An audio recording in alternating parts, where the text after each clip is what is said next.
I'm Brad Lesser, the Baptist Campus Minister at Drexel University, and this is kind of a dry run for a sermon I will be sharing at the Foundry. The sermon's on Philippians 2:25 through 30, entitled Why Risk It? It is looking at the person of Epaphroditus in these 6 verses that talk about him, his relationship with Paul, and his relationship with the church in Philippi. So let's get in and read the text to begin with. But I think it is necessary to send back to you Epaphroditus, my brother, co-worker, and fellow soldier, who is also your messenger, whom you send to take care of my needs. For he longs for all of you and is distressed because you heard he was ill. Indeed, he was ill and almost died. But God had mercy on him, and not on him only, but also on me, to spare me sorrow upon sorrow. Therefore I am all the more eager to send him, so that when you see him again, you may be glad, and I may have less anxiety. So then, welcome him in the Lord with great joy, and honor people like him, because he almost died for the work of Christ. He risked his life to make up for the help you yourselves could not give me. So looking at this passage, and just thinking this off, to start with this kind of an example here. Do you have a friend, family member, old high school acquaintance, co-worker who is always in trouble? You know who I'm talking about. That family member that every other year needs bail money. The first time you heard about them, it was somewhat believable that they could have just been in the wrong place at the wrong time. But after 4 or 5 trips to jail, you've come to the conclusion that they might be to blame. They ain't exactly living right. You consider helping them out with bail money the first time, but this is getting ridiculous. It might even be good for them to suffer the consequences for a little bit in order to get them the message that they need to change their ways. They are family and all, but you have to draw the line somewhere. Now, change that context a little bit. Imagine you're a first century church and you hear about Paul being arrested again. Does this make 4 or 5 times that we know about? Philippi, Jerusalem, Caesarea, Rome. We even think there are a few more times that we don't know about, because in 2 Corinthians he mentioned imprisonments, plural. That was before this whole Jerusalem hubbub. At this point, it's not a question of whether Paul is in prison, but which one and what for. He's a great pastor and all, but enough is enough. He should probably learn from the past and change his ministry style. I know we owe him our salvation, but does he seriously expect us to financially support him again?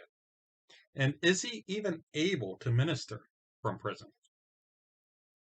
Now, that might seem like a fairly reasonable reaction, but this wasn't the reaction of the church at Philippi as a whole, or Epaphroditus, one of their members. When the Philippians heard about Paul's imprisonment, they sent him a care package and a personal assistant. They sent Epaphroditus to take care of Paul with money to support him financially. As we examine this passage, I want to highlight 3 characters: Paul, the church of Philippi, and Epaphroditus,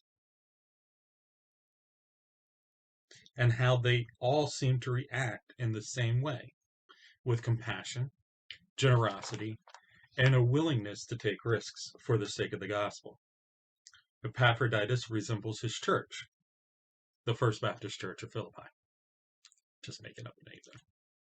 And his church resembles its founder, Paul, who seems a lot like Jesus. In these verses, we see Paul's compassion toward Epaphroditus and the church in Philippi. He cares about them. He was greatly relieved when Epaphroditus recovered from his near-fatal illnesses. Paul cares about them because he knows them. It can be demonstrated that Paul even cared about those he didn't know, but the church of Philippi was one that he knew. He had started it. They were his first converts in Europe. He not only spent time with them in Acts, but also in Acts 16, but also he visits them again, mentioned in Acts 20. Now, also he cared about Epaphroditus. He refers to Epaphroditus as a brother, co-worker, and fellow soldier. So he not only knows him, but has worked with him for the sake of the gospel. I'm assuming that this is at a previous time when Epaphroditus wasn't deathly ill. It is easier to care for those we know. Now, Paul's compassion seemed to have rubbed off on the church he started. As I mentioned before, the Philippians cared for Paul enough to send him a care package and a personal assistant. This was not the only time that this church had taken it upon themselves to care for Paul's needs. They had been generous toward him before, and the whole prison thing didn't matter to them at all. They know from personal experience what prisons are like, considering one of their founding members was the Philippian jailer, and how being in jail wouldn't stop Paul from ministering to others. They were motivated to care for Paul because they knew him and knew what he was going through. Then we see Epaphroditus. He cared enough about Paul and his church to be their apostle, which is the word messenger in this passage, sent over a rather long distance so that he could take care of Paul's needs, and probably not just his physical needs. Because of the way Paul describes him as a co-worker, Epaphroditus intended to help Paul in the ministry as well. Then even after he gets sick and recovers, he is concerned about whether his church is worrying about him. The mutual compassion for each other is clear contrast to the ancient Greco-Roman culture, and even our more civilized modern world. Our world is not a compassionate world, and unless we are intentional in developing our compassion in a Christ-like way, left to our own devices as disciples of the world around us, we will not develop as compassionate Christians. We must do something to become more like Christ on a personal level and a corporate level as a church. Now, we can't always care about everyone and everything. The world is not only broken beyond our capacity to fix it, it is even broken beyond our capacity to care for every part and everyone that is damaged. But each one of us individually and this church corporately have some things in our lives that cause us to care about particular people and particular problems more deeply than others. We need to have life experiences corporately and personally that brings us into contact with those who need our help to develop our compassion. Now, the Foundry's Food Pantry and Community Garden is a great example of this. I know you do this to serve those in need, but having those ministries as they bring you in contact with others is good for your own discipleship as well. By practicing compassion through service, you become more compassionate. By intentionally coming into contact with those who need help, you develop into a people more ready to help. We live like Jesus, practicing Jesus's lifestyle of the incarnation through proximity and service, so that we are able to love like Jesus.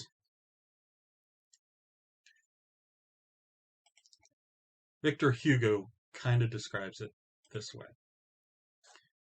You can give without loving, but you can never love without giving. Great acts of love are done by those who are habitually performing small acts of kindness. We pardon to the extent that we love. Love is knowing that even when you are alone, you will never be lonely again. The great happiness of life is the conviction that we are loved for ourselves, and loved even in spite of ourselves. So this love, this care, this compassion leads to generosity. This passage doesn't explicitly highlight how Paul was generous, but throughout the New Testament, we see a picture of Paul willing, like Christ, to give away everything, including his own life, for the sake of others. Paul's generosity with all that he was and all that he had set an example, which the church of Philippi followed. The church in Philippi gave to Paul often. Later in chapter 4 of this book, Philippians, Paul talks about how they supported him several times. You can see those in chapter 4, 15 through 16. And you could also see it in 2 Corinthians 11:9, even when other churches didn't support Paul. The church in Philippi was generous even in their own need. 2 Corinthians 2, 8 through 2 Corinthians 8, 1 through 4 talks of the generosity of the Macedonian churches in giving to desperate Christians in Jerusalem.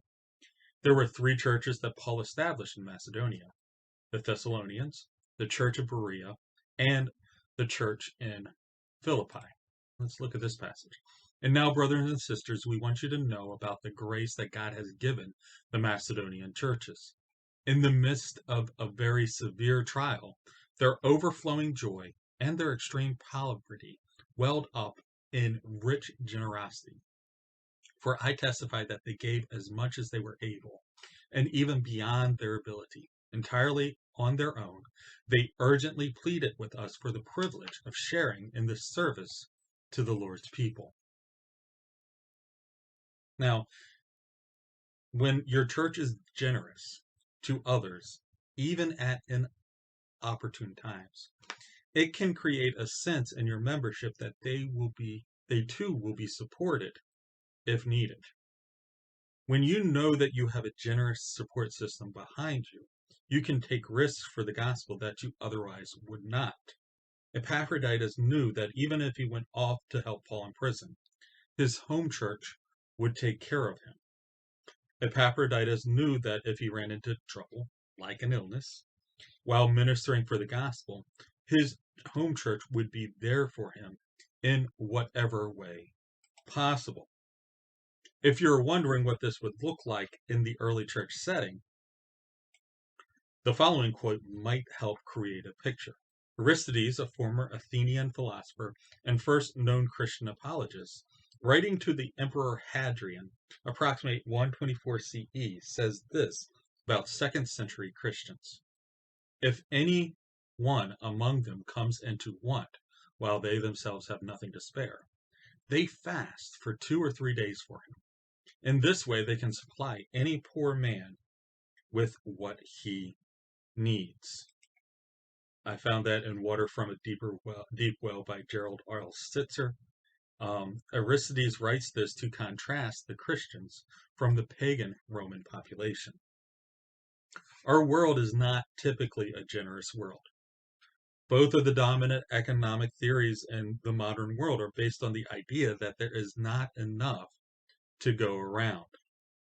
There is this underlying premise in humanity that the more you have, the less there is available for me. Being generous is not something that comes naturally to us. It is something that we have to learn. It is something that we have to practice. Now, I have been part of numerous accountability groups, and one of my favorite accountability questions that I've encountered is, how have you been generous with your resources this week? What is your most prized possession? Your money, your time, your reputation, your independence? How can you learn to generously share your most prized possession with others for the sake of the gospel? Now, when you come from a compassionate, generous community, it becomes easier to take risks. Because Paul knew he was secure within Christ and that he would be supported by Christ's community here on earth, he was able to take risks for the sake of the gospel. 2 Corinthians 11, 21 through 28 mentions the numerous dangers Paul had been exposed to during his missionary journeys. The church in Philippi was also willing to take risks. Starvation is a real thing in the Roman Empire. There were famines and droughts, no health or life insurance, no government-sponsored social programs, no bankruptcy laws. One tragic accident and financial ruin was just around the corner, especially for individuals and communities that were already impoverished, like the Philippian church. I imagine them praying the Lord's Prayer, and when they get to the part about daily bread, They are actually praying to God for the bread they need for tomorrow. I have never prayed for daily bread. I have never had to live day by day. I have lived from paycheck to paycheck, but never day to day.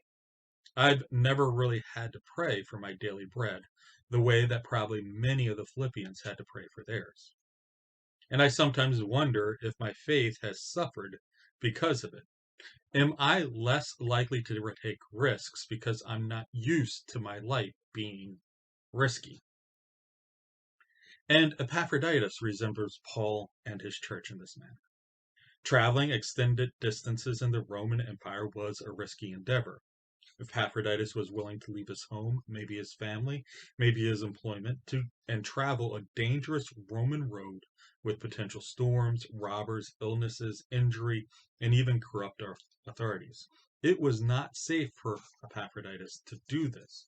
And it was especially not safe for Epaphroditus to do this with whatever sum of money he was carrying with him to support Paul. These hazardous conditions were proven true. Epaphroditus did get sick and almost died. Now, we don't know if he got sick while traveling or after he arrived in Rome, but in the course of his trip toward Paul, or with Paul, some of the fears, the risks he was taking actually came to be true. I'm going to go on a little bit of a rabbit trail here, but this is an intentional rabbit trail. I think it highlights an important point. Tim Elmore, in a recent book about Gen Z, discusses how this generation can be defined by their sense of anxiety. The fascinating thing is that this sense of anxiety developed because their parents have tried to protect them from so much. They feel anxious because they have very little control over their lives and no real experience handling stress or solving difficult life problems with their own resources. By creating a safe environment for them, we have actually increased their stress levels. Taking and surviving risks help us to mature emotionally. Now, I wonder if the same principle can be applied to our Christian faith. Our practice of Christianity has been so risk-free, safe, comfortable, and even cozy for so long that we have become overly anxious about it. Are we so nervous about the world infringing upon our Christianity because we have no clue about how to take risk for the gospel? Now, this might not be for everyone, but I want to end this sermon with some math and some statistics. I want to demonstrate the tangible effect compassion, generosity, and risk-taking could have on the church, on the growth of the church during two epidemics in the 2nd and 3rd centuries. In 165 CE, smallpox, and then again in 251 CE, measles, two new diseases swept through the Roman Empire, each one devastating the population. It is estimated that the first epidemic could have cut the population of the empire from 60 million to 40 million while lasting 15 years. I'm trying to put some real numbers behind this. These estimates are developed from Rodney Stark's The Rise of Christianity. Let's assume Philippi had a population of 10,000 individuals in the year 165, and a fraction of a percentage point were Christians. Stark estimates that in the year 150, about 0.4% of the Roman Empire was Christian.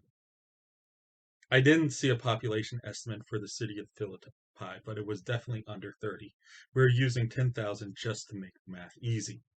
That would put the church of about 40 individuals in Philippi with about 9,960 being pagan. That would be the first bar on this graph. And you might say, I can't see the blue Christians. That's kind of the point.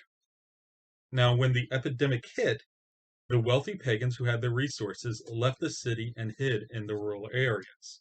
Their beliefs told them that this was some sort of divine curse from a capricious God that simply needed to be escaped. Because of what the Christians believe, they had a different response. Of course, not many of them had their wherewithal to escape the cities, but also they stayed and cared for each other and those around them. Now, a modern scientific historian estimates that 30% would die with no care, while only 10% would die if provided the most basic nursing and care. If the Christians in Philippi cared for each other like they had a history of doing for Paul, and then about 4 of the 40 would die, that would decrease their numbers from 4 to 36.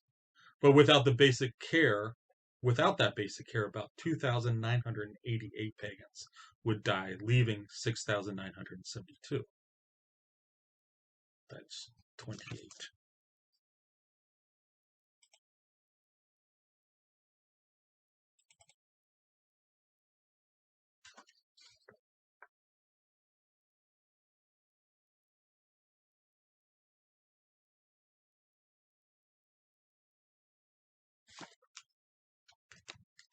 Meaning 0.5% of the population in Philippi were Christian, without accounting for any conversion or any amount of attrition by pagans leaving the city. But what if the Christians cared for the pagans as well? That means a large number of the pagans who survived owed their lives to Christians. That means that some of the pagans who survived now had well-established relationships with Christians. On a grand scale, it became visible to anyone who was paying attention that what the Christians believed about the world had a profoundly substantial answer to the chaos that the plague brought, and the pagan beliefs did not. Because of all this, by the year 250, Stark estimates that 2% of the population of the Roman Empire was Christian. Now, let's assume that over those 70 years, Philippi was able to recover its original population and have a population of 10,000 again when the measles epidemic breaks out in 251. So at this time, 2% of that 10,000 are Christian. That is a church of 200 with 9,800 pagans. 10% of the Christians died due to the plague, leaving 180. While 30% of the pagans die, leaving 6,860. The only differences with measles is that this plague followed the wealthy pagans out into the rural areas as well. This means that within 100 years, the percentage of Christians in a city like Philippi has gone from 0.4% to 2%, 2.6%.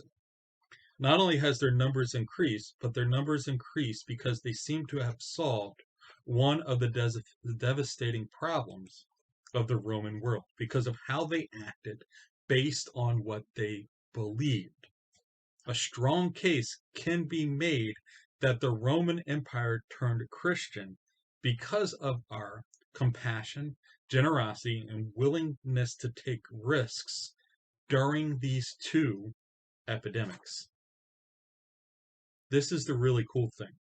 If we assume the exponential growth we see through the year 250 continues for the next 100 years, 2% in 250 CE turns into 10% of the population by year 300, and over 50% of the Roman population would be Christian by the year 350, which is right around the time of Constantine. I've always held the position that Constantine didn't declare the Roman Empire Christian. He just admitted that it already had become overwhelmingly Christian. Here's the catch. The Christian church didn't suddenly become compassionate, generous, and willing to take risks when the smallpox epidemic hit. They had been practicing that as a lifestyle since the church was founded on a Savior willing to die for sinners. Now let's take this idea and make it relevant to our lives right here, right now. Maybe this most recent pandemic was an opportunity for us to practice our compassion, our generosity, and our willingness to take risks. Maybe Roe being overturned is not some great conservative political victory, but an opportunity to sacrificially serve women and children. Maybe the recent economic troubles we are experiencing are God's invitation for us to practice generosity, even when we are uncertain and scared. There is nothing that we are facing in this moment that Paul, the Philippians, or Epaphroditus didn't also face. The question is, how are we going to practice our compassion, generosity, and willingness to take risks in this moment like they did in theirs?